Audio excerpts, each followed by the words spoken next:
Welcome to How to IBI, a mini-part screencast series on the use of SQL Server Analysis Services 2008, which is a companion to the book Smart Business Intelligence Solutions with Microsoft SQL Server 2008. I'm Lynn Langett, a developer evangelist with Microsoft in Southern California. On this screencast, we're going to look at implementing OLAP Cube perspectives and translations using BIDs. Before we get started, we'll look at the FAQs and gotchas. The FAQs and tips around these two topics are, first, to base the perspectives, which are in essence a type of a view or generally a subset against the core or base OLAP cube, on end-user taxonomies and end-user usage. Perspectives do not take additional storage space because they are actually MDX queries, so very analogous to relational views. So creating more perspectives rather than fewer is a design best practice. Translations translate metadata associated with the cube only. And what I mean by that are dimensional labels, measure labels, so on and so forth. When you are localizing cubes by providing translation strings for the metadata, generally you will also have to be concerned with localizing any of the measure values. And these can include dates, numbers, and most importantly, currencies. There is help inside of BIDS in terms of a currency conversion wizard if you have the Enterprise Edition of SSAS, and I'll briefly point out where that is in the screencast. A couple of gotchas. As I said, translation of metadata dates can be complex. One example that I've encountered is the Ethiopian calendar, which is completely different than the Western calendar that most of our listeners would be generally familiar with. And the translation of data, money measurement, is a separate task and does require extensive MDX. And with that, we're going to go to the screencast. In the screencast, we're taking a look at the implementation of two types of objects in an OLAP cube, and these are perspectives and translations. In order to do that, we've loaded the sample AdventureWorks cube inside of BIDS, and we've double-clicked it to open up the cube editor. Before we look at the mechanics involved to create perspectives and translations, it'll be useful for us to see how the end users will experience these two objects. So what I've done is I've opened up the AdventureWorks OLAP cube and I've set it to the Browser tab. By default, the default perspective is the full cube, which is AdventureWorks. Perspectives, as I mentioned in the introduction to the screencast, are somewhat analogous to relational views in that they show a subset of the objects inside of the cube, the measures and the dimensions and so on and so forth. So to understand how this works, if we look first at the metadata listing over on the left side, we may know or be reminded that we could filter by measure group just to look at the entire cube, and that would reduce the number of objects that are available. However, if we want to make that type of reduction more permanent for end users, we will define a perspective, and here we'll take a look at how that is shown to an end user. So these are predefined perspectives, and we'll click on Finance and see that the number of objects is dramatically reduced over in the metadata browser. So we could then just pull on financial reporting amount, so on and so forth, and we could just browse as we're used to. So perspectives are an end user convenience, and be reminded that they are simply queries. They don't affect processing time or storage space, so highly recommended to use them to reflect the needs of the end users.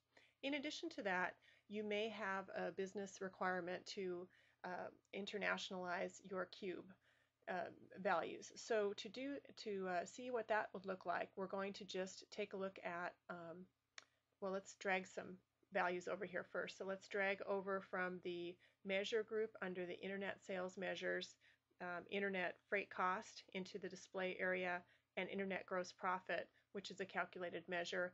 And then we'll also take a look at a dimensional hierarchy. So we'll pull from the product dimension, the product categories hierarchy over, and take a look at that. Now we'll change the language from the default, which in this case is set to English. It's the same as the machine setting. And because we've defined a translation for Spanish from Spain, we'll select that in the drop-down list, and we'll see that it'll take a minute to render here, that the metadata will now be translated, and I'm not a fluent Spanish speaker, so categories, for example, change to categoria, and accessories as accesorio, and so on and so forth. Notice that some values are not displayed in the localized language, a grand total, for example, listing the end of categories, because that's a calculated value. Also, do be reminded that the measure amounts are being displayed in US dollars, which may or may not be appropriate for your scenario. So I'm going to go ahead and set this back to the default, and then we'll navigate to the areas inside of the BIDS Cube Designer where you add these two objects. So the first is the perspectives. So it's just really simple to add a perspective. You simply click on the New Perspective button in the embedded toolbar. You give the perspective a name, and then you'll be presented with a list of all the objects included in the cube. And those objects will be measures, whether they're calculated or stored measures. Then they will be dimensions, and I'll expand this out here to show that not only do you have dimensions, but you also have hierarchies and attributes, so you can select just by clicking in the box associated with this which items you want to have as part of the perspective.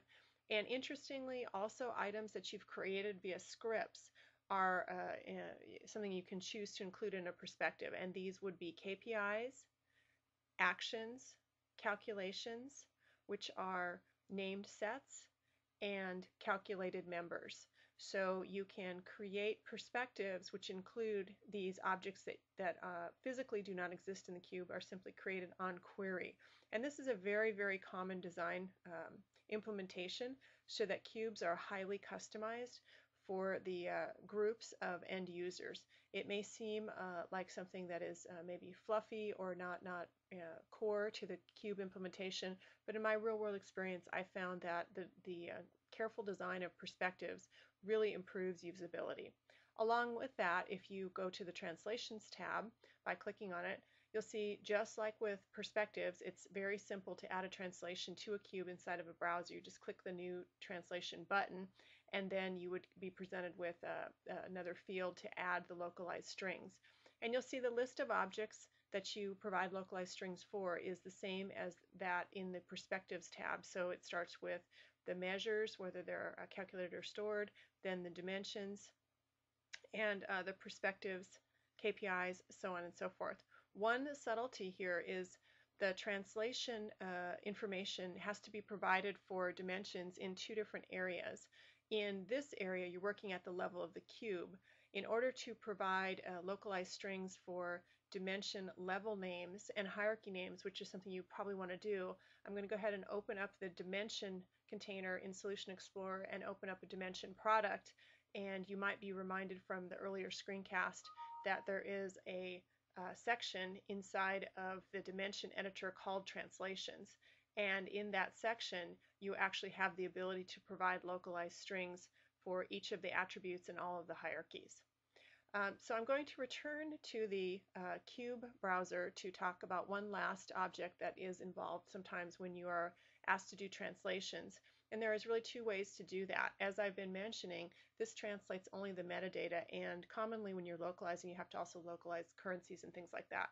If you have the Enterprise Edition of Analysis Services and you click on Add Business Intelligence, one of the options inside of Add Business Intelligence is to define currency conversion. And what this does is this is a wizard that will create a sophisticated MDX script that will allow you to define currency conversions. Now this is really deceptively simple. It does actually require some specific translation tables, and I've detailed this in the book that I mentioned in the beginning of the screencast, what the requirements are to use this. I highly recommend that if you have this requirement, you take a look at this, because if you do set up the modeling the way that it is designed to support, it can be a lot faster way for you to include currency conversions rather than writing all the MDX manually for your cube.